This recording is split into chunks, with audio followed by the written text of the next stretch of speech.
말씀하고 있습니다. 백과사전에 보니 기적이라는 단어를 이렇게 설명합니다. 인간의 증명할 수 있는 자연, 과학 법칙에 의해 설명될 수 없는 사건을 기적이라 한다. 그러니까 우리가 말로 설명할 수도 없고 또 과학적으로도 설명할 수 없는 것이 기적이다. 이제 그런 뜻입니다. 그래서 기적은 참으로 놀라운 일이다. 기적 앞에서는 놀랄 수밖에 없지 어떤 다른 해석이 되지 않는다. 이제 그런 말씀이 있는 것이죠.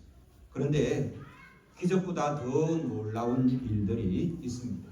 그것은 바로 우리가 말하는 이 자연, 하나님이 만드신 창조 세계는 기적보다 더 놀랍습니다. 왜냐하면 하나님의 이 창조 세계는요, 하나님의 구원의 역사는 이 기적이 반복되는 세상이기 때문에 그렇습니다.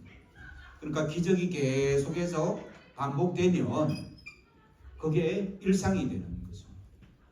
기적이 특별히 다른 데 있는 것이 아니라 기적이 반복되면 그게 그냥 일상인 것이죠.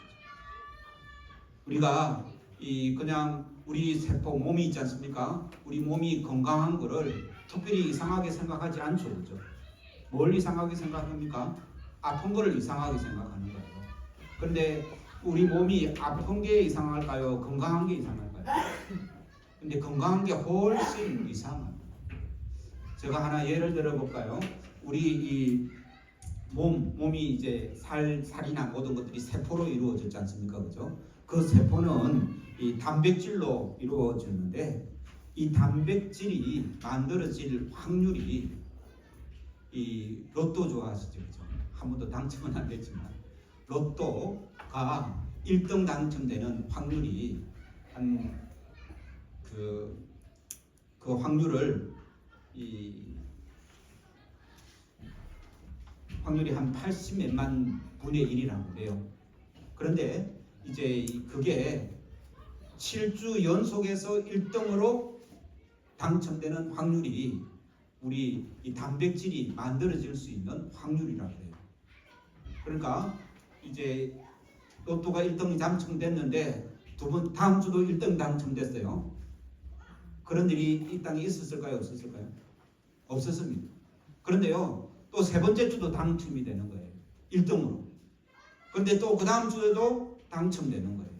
그리고 7주 연속 5번 하다가 당첨 안 되고 그 다음 주 당첨되는 게 아니라 7주가 연속해서 당첨되는 확률로 우리 세포가 만들어진다는 것입니다.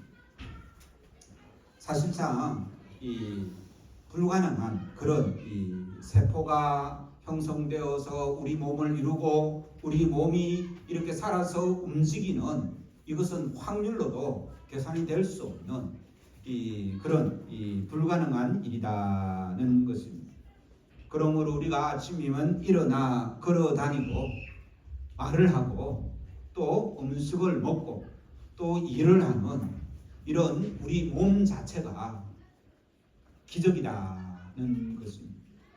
우리 몸만 기적이겠습니까? 하나님이 만드신 이 봄날 아름다운 이 장미로 가득한 이 아름다운 봄날, 그 모든 것들이 인간의 이 노력이나 인간의 계산으로 만들어지는 것이 아니기 때문에 그건 모두가 이 기적인데요. 그 기적이 매일매일 일어나지 않습니까? 그죠? 그러니까 우리는 그 기적을 특별히 기적이라 말하지 않습니다. 원래 그렇대라고 이렇게 표현을 하는 것이죠.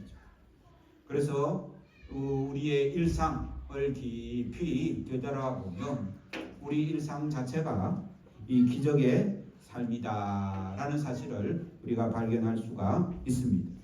그러므로 우리는 기적의 땅에서 기적의 삶을 살아가고 있는 것이죠. 하나님의 창조 세계에서 우리가 이 기적의 삶을 살아가는 것, 그것이 복되다라고 우리가 말씀드릴 수 있는데, 오늘 말씀도 그럴 수 없었던 사람이 걷게 된 것이 기적이다라고 이렇게 말하지 않습니까? 그런데 그 기적보다 더 놀라운 하나님의 일을 오늘 말씀하고 있습니다. 그러니까 1절부터 10절까지는 기적을 일으켰고요. 그 기적을 일으킨 사람들의 반응을 보면서 베드로가 설교를 하는데 그 기적보다 더 놀라운 사실이 있습니다 라는 내용이 오늘 우리가 읽었던 이 본문의 말씀입니다. 11절 말씀 같이 읽겠습니다. 시작. 나은 사람이 베드로와 요한을 붙잡으니 모든 백성이 크게 놀라며 달려나아가 솔로몬의 행각이라 불리우는 행각에 모이거늘. 치유받은 사람 얼마나 놀랍겠습니까? 태어난 지가 40년이 지났는데 이제 걷게 될 거예요. 놀라운 기적이죠. 그래서 너무나 놀랍고 고맙고, 그래서 그냥 이 베드로를 보낼 수가 없어서 베드로를 붙잡았었습니다. 그가 무엇으로 자신에게 일어난 이 기적을 설명할 수 있겠습니까? 그러니까 베드로와 요한을 붙잡은 것이죠. 그런 일들이 일어나니 또 주위에 있는 사람들이 기적이다 하면서 또 모이게 된 것입니다. 그 사실을 본 주위의 사람들도 누구에게 집중합니까? 그 기적을 일으킨 베드로와 요한에게 집중을 합니다. 베드로와 요한이 그렇게 한 줄 알고 붙잡는 것이죠. 우리도요, 하나님의 우리 하나님께서 해주셨는데 사람의 손을 통해서 행하시니 우리는 주로 누구에게 집중합니까? 사람에게 집중할 수가 있습니다. 그러나 그 일을 가능케 하시는 분은 하나님이신 줄로 믿습니다. 12절 말씀 읽겠습니다. 시작. 베드로가 이것을 보고 백성에게 말하되 이스라엘 사람들아, 이 일을 왜 놀랍게 여기느냐? 우리 개인의 권능과 경건으로 이 사람을 걷게 한 것처럼 왜 우리를 주목하느냐라고 이렇게 말씀합니다. 그러니까 이 일을 왜 놀랍게 여기느냐, 더 놀라운 일이 있다라는 말씀인 것입니다. 오늘 설교의 제목이 더 놀라운 일입니다. 이 40년 동안 걷지 못했던 사람이 걸었던 것이 놀라운 일이기는 하지만 이것은 이것보다 더 놀라운 일이 있다라는 것이죠. 왜 이 일을 놀랍게 여기느냐? 이 말은요, 두 가지 의미가 있는데 첫 번째 하나는 예수 그리스도 안에서는 놀라운 일도 아니다라는 말입니다. 왜 놀라운 일이 아닐까요? 예수님은 지금도 살아서 역사하시기 때문인 줄로 믿습니다. 그 예수님을 믿는 자는 우리가 병에서 노임받고 치유받는 이것은 있을 수 있는 하나님이 하시는 일이라는 것입니다. 근데 사실은요, 이 베드로가 사실 방금 이 백성들에게 또 많은 사람들에게 하나님의 그 기적을 일으켜 놓고도 그것을 보여주면서 왜 이 정도 가지고 놀랐느냐라는 의미도 된다라는 말씀입니다. 그러므로 베드로가 그렇게 말한 이유는 사람이 진짜 놀라야 할 일 따로 있다는 것입니다. 너희들이 나를 주목하여 보는데 진짜 주목하여 볼 일이 따로 있다라는 그런 의미입니다. 하나님이 하시는 일에는 기적이 있을 수 있습니다. 그러나 그 기적보다 더 놀라운 일이 있습니다. 우리 옆에 분에게 말해 보시기 바랍니다. 기적보다 더 놀라운 일이 있습니다. 그렇다면 이보다 더 놀라운 일, 그것은 무엇일까요? 그것은 베드로가 전하는 예수 그리스도의 복음 그 자체입니다. 그래서 베드로는 우리의 권능과 경건으로 이 기적이 일어난 것이 아니니 우리를 주목하지 말라라고 이렇게 말하면서 13절에 누구 이야기합니까? 아브라함과 이삭과 야곱의 그 하나님의 이야기를 시작하게 되는 것입니다. 이것이 더 놀라운 일이다 라고 이렇게 말씀하십니다. 하나님의 아들이 인간으로 이 땅에 오신 것이 놀라운 일인 줄 믿습니다. 그 하나님의 아들이 사람들과 함께 먹고 마시며 함께 사신 것도 놀라운 일인 줄 믿습니다. 15절에 인간의 모든 죄를 대신하여서 죽음 당하신 그 일이 참으로 놀라운 일입니다. 아무도 아멘 안 하시는데요. 계속 하겠습니다. 아멘 할 때까지. 그런데 그 아들은 죽음에서 머무르지 않고 어떻게 하셨습니까? 다시 살아나신 일이 더 놀라운 일입니다. 20절에서 21절 계속해서 말씀하고 있습니다. 다시 살아나신 하나님의 아들은 아버지의 우편을 향해 하늘로 성천하시고, 성천하신 그 하나님이 우리와 함께 하시려고 성령을 보내주신 그 일도 참으로 놀라운 일인 줄로 믿습니다. 성천하신 주님이 세상의 마지막 때에 심판의 권세를 가지시고 다시 오시겠다고 말씀하신 그 약속도 참으로 놀라운 약속이다는 말씀입니다. 다시 오실 그때에 온전한 하나님의 나라가 이루실 것을 약속하시고, 우리는 그 약속을 믿고 이 땅을 살아가고 있는 중에 있는 줄로 믿습니다. 그래서요, 더 쉽게 설명드리면 죽을 수밖에 없는 우리를 예수 그리스도의 복음 앞에 나오게 하시고, 우리가 예수를 믿는 믿음을 우리에게 허락하시고 우리를 하나님의 자녀 삼으신 이것이 참으로 놀랍고 놀라운 일이다 라는 사실을 믿으시기를 주의 이름으로 축원합니다. 이런 일들이 하지장애자가 걷게 된 것보다 훨씬 더 놀라운 일이다는 것입니다. 우리는 이 놀라운 하나님의 그 구원의 은총을 주일마다 모여서 찬송하고 다시 한번 기억하고 그 은혜를 누리고 또 많은 사람들에게 전거하려고 우리가 이렇게 모여서 예배하며 이 믿음을 나누는 줄로 믿습니다. 그래서 우리는요, 뭔가 이 사업이 잘 되고 갑자기 잘 되고 성적도 오르고 병원에서 고칠 수 없다라는 그 병을 고치고 이런 일들을 참 놀랍게 여기고 참 이 귀하고 하나님의 은혜다라고 이렇게 간증을 하게 되는데, 간증 중에 가장 큰 간증이 내가 예수 그리스도를 믿고 구원받았다라는 간증인 줄로 믿습니다. 내 병이 치유받은 게 크겠습니까? 내 영혼이 치유받고 구원받는 게 더 크겠습니다. 어느 게 더 크고 어느 게 더 놀랍고 어느 것이 더 귀한 일이겠습니다. 그래서 우리가 구원받은 그 은혜를 오늘도 찬송하며 오늘도 기뻐하며 주님께 영광 돌리는 복된 은혜가 있기를 주의 이름으로 축원합니다. 뿐만 아니라요, 더 놀라운 일은요, 내가 어떤 모습을 하고 있더라 하더라도 우리 주님께서는 그 모습 그대로 천하보다 더 소중하다라고 여기시며 우리를 사랑하시고 우리를 붙드시고 우리를 안아주시는 줄로 믿습니다. 설교 시간에 더 좀 시끄러운데요, 굉장히 놀라운 일입니다. 애들이 없으면 조용하겠죠, 그죠? 애들이 없는 게 놀라운 일일까요? 애들이 있는 게 놀라운 일일까요? 예, 요즘에는 애들 있는 게 놀랍습니다. 가정 못 보세요. 이 손자 손녀가 굉장히 귀하지 않습니까? 이게 놀라운 일이라니까요. 그러니까 애들이 시끄럽게 해도 하나님께 우리 교회가 아이들이 많아가지고 이렇게 시끄럽습니다. 얼마나 놀라운 일입니까? 그러니까 이렇게 하나님의 은혜의 관점으로 보면 모든 게 놀랄 일밖에 없습니다. 감사할 일밖에 없는 것입니다.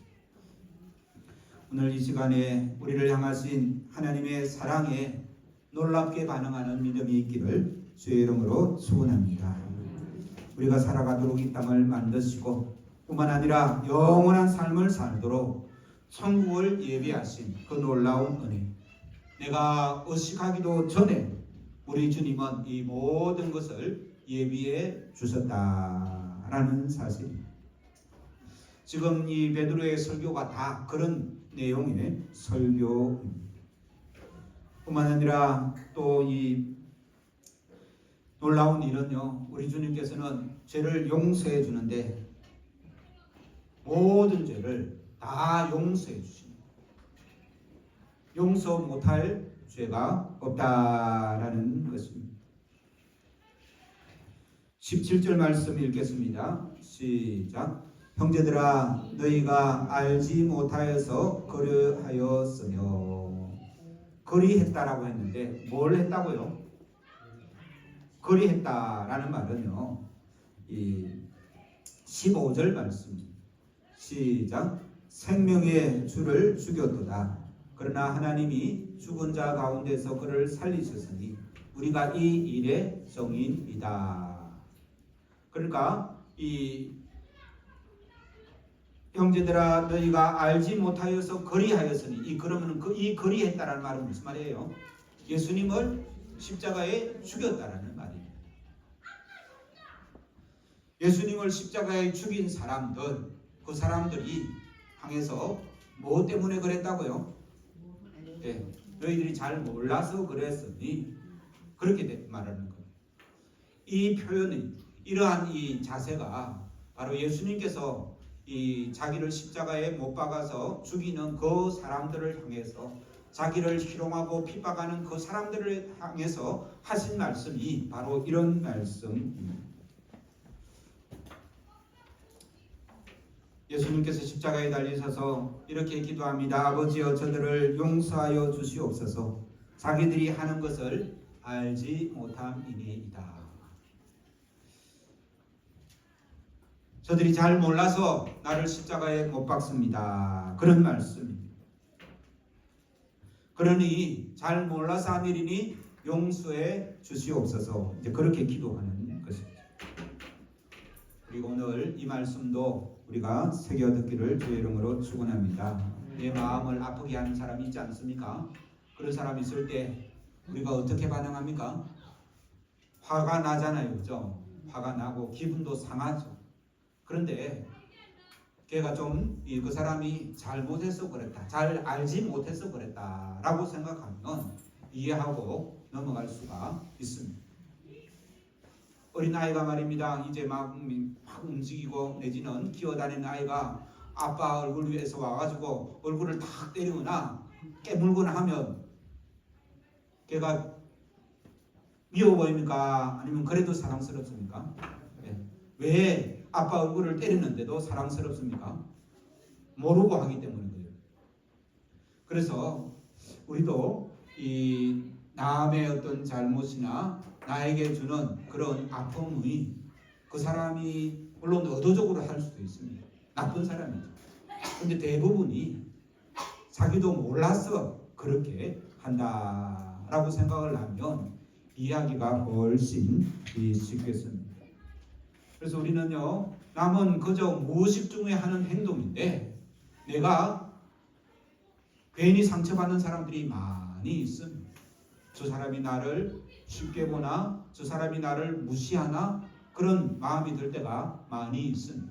그런데 그 사람은요, 뭘 잘 몰라서 그렇게 한 행동일 수가 많다라는 것입니다. 예수님께서 자기를 십자가에 못 박는 그 사람들을 향해서 저들이 알지 못해서 그렇습니다 라고 말했고, 오늘 본문에도 너희들이 알지 못해서 예수님을 십자가에 못 박았다 라고 이렇게 표현하는 것을 봅니다.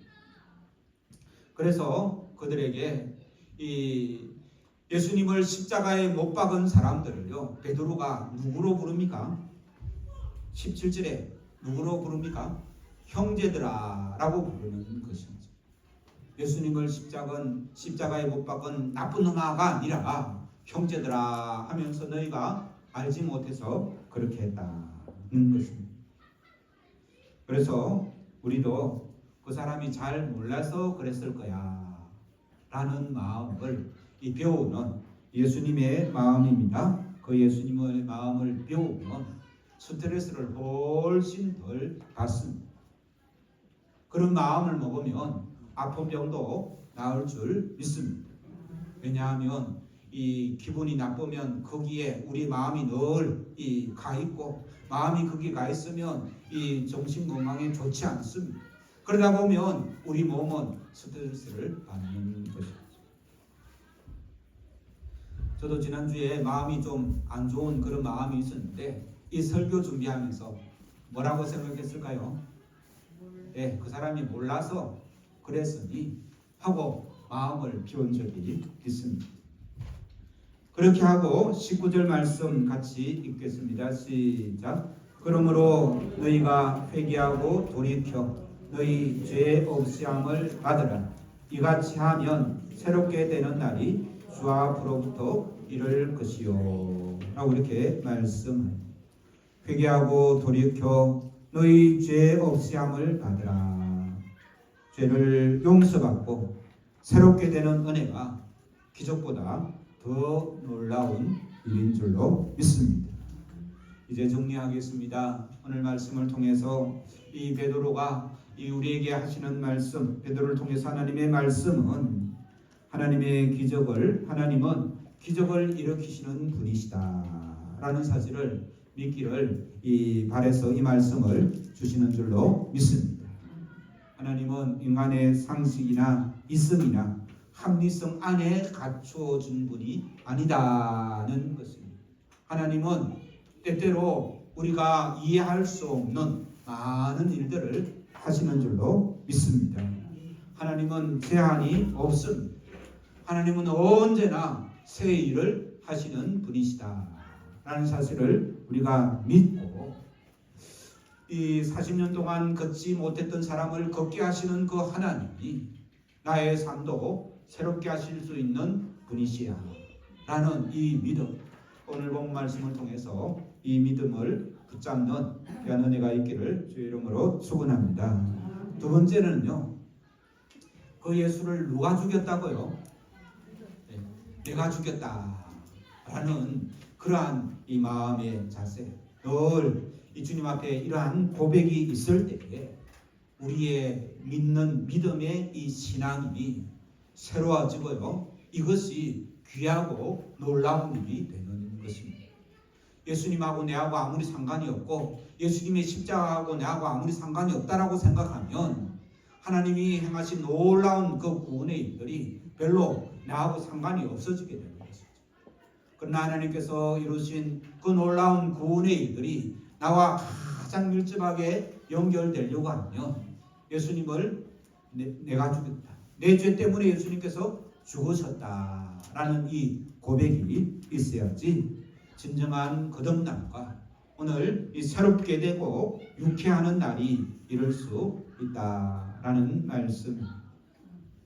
세 번째로는 예수님이 부활하셨다는 사실을 믿어야 됩니다. 예수님을 믿는다라는 말은, 내가 예수 믿는다라는 말은 무슨 뜻인가 하면 예수님께서 지금도 살아계셔서 나를 도우시고 나를 이끄시고 나에게 은혜를 베푸신다라는 것을 믿는 것입니다. 여러분 예수님을 믿으십니까? 예수님께서 우리 곁에 계시는 줄로 믿으시기를 주의 이름으로 축원합니다. 지식으로 믿는 것이 아니라, 습관적으로 믿는 것이 아니라, 관념으로 믿는 것이 아니라 살아계신 예수님께서 나와 함께 하신다. 임마누엘의 신앙이 우리가 믿는, 예수 믿는 이 신앙인 줄로 믿습니다.